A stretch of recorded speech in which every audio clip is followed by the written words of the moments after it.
Ano kung ang bahay na pinaghirapan mong ipundar sa isang iglap, nilamon ng lupa?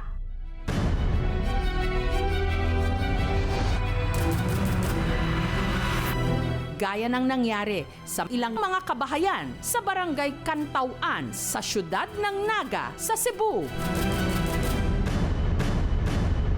Hindi ordinary ang biyak. Talagang malalim. Gabi-gabi siguro gumalaw tong lupa na to. Wala kami na kuan nga landslide. Ngayon lang. Mga kwari diri maglayo raman sa amoa. Takot na takot talaga kami. Bakit sa isang iglap ang kinatatayuan ng kanilang mga bahay biglang gumuho? Sa ngalan ng pag-unlad, ang unang dapat makinabang, mga mahihirap. Hindi sila ang unang dapat mahirapan.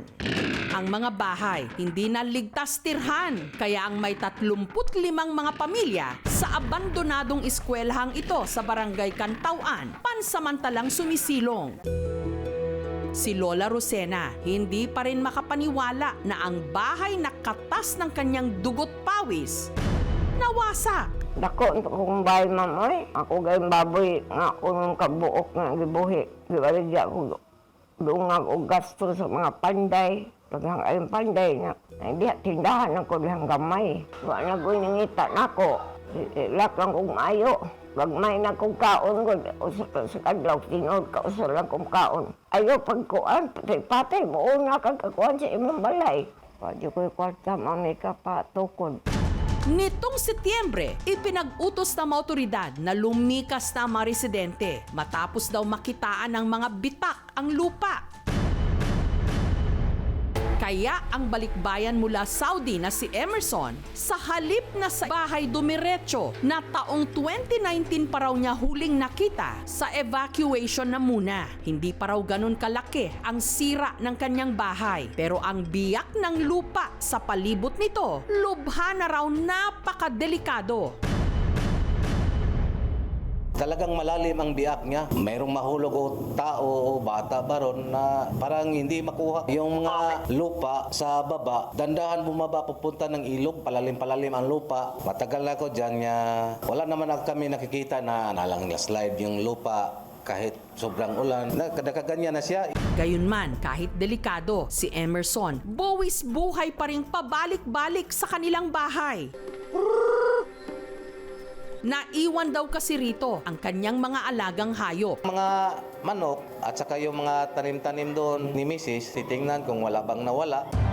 Si Estrella naman, sa takot na baka abutan siya ng guho, mga importanteng gamit at dokumento lang ang nadala nila nung sila'y lumikas. Mingawan magikot apa bilang akong mga butang dito. To ako'y TV. Wala na akong madadiri. Ang pinaka-iniingat-ingatan niyang koleksyon ng mga plato, nababahala rin siyang baka nagkabasag-basag na. Koleksyon baya kay kong mga gamit, ma'am. Ang kanang akong mga gamit, ma'am, kanang akong mga sentimental value. Nitong Biyernes, si Estrella muling bumalik sa kanilang tirahan. Kini mauning akong mga plato di ari, dire.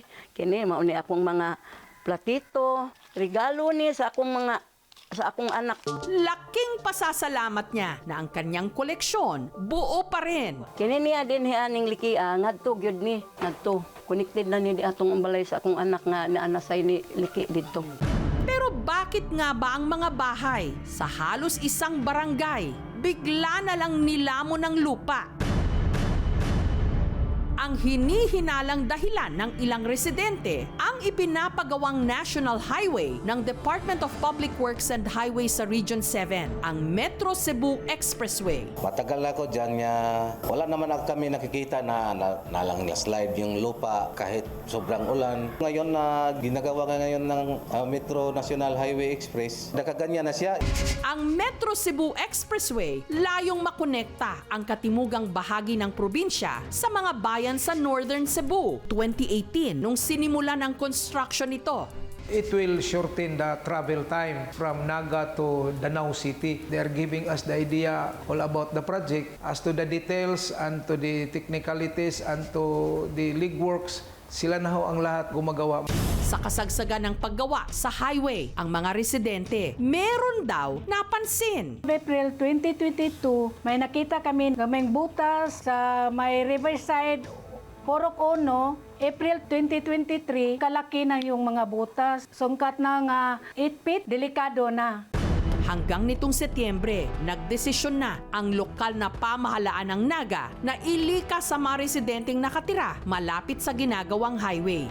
Pero may kinalaman nga ba ang ginagawang kalsada sa paghina ng pundasyon ng kanilang mga bahay? Maaring nagkakaroon na ng unti-unting paggalaw ng lupa. Ang human activities na ginagawa sa isang area, maaring maging dulot siya ng pagbitak-bitak. Pero hindi lamang natin ito pwedeng sabihin na ito lamang ang magiging dahilan. Maaari silang kumonsulta sa mga geotechnical engineers, sila makapagsabi ng kondisyon ng lupa, property ba nilang bibilin ay exposed sa mga geohazards. Kinuha rin namin ang panig ng Department of Public Works and Highways sa Region 7. Itong Metro Cebu Expressway project natin, it is one of the high-impact projects dito sa ating region. Itong mountain na ito na affected by a certain landslide phenomenon, ito yung dahilan kung bakit nagkaroon tayo ng cracks dito sa ating kalsada because of that weight that is now being imposed doon sa ating infrastructure. Ginawa po namin lahat itong mga actions that needs to be prioritized para sa safety ng ating mga residente. We will also be formulating countermeasures para at least to address kung ano pa ang dapat gawin. Samantala, nangako naman ang mga opisyal ng Barangay Kantauan at ng LGU ng Naga na tutulungan nila ang mga residente. Every 3 days, magbigay kami ng mga tao na nandyan sa evacuation. Nagsupply na silang tubig para pangligo, panglaba. The plan of the city government, we will give at least 50 square meters bawat pamilya na apektado. Magbibigay rin daw ang Department of Public Works and Highways ng financial assistance sa kanila. Sana lang po mabayaran kami ng compensate sa bahay namin kung magkano yung pinagawa sa bahay at saka yung pagbibili namin ng lupa na lilipatan, yun ang problema namin talaga. Sa daan sa pag-unlad, sana walang maiiwan. Walang mga pangarap na bigla na lang guguho. Thank you so much mga kapuso. Kung nagustuhan niyo po ang videong ito, subscribe na sa GMA Public Affairs YouTube channel. Don't forget to hit the bell button for our latest updates.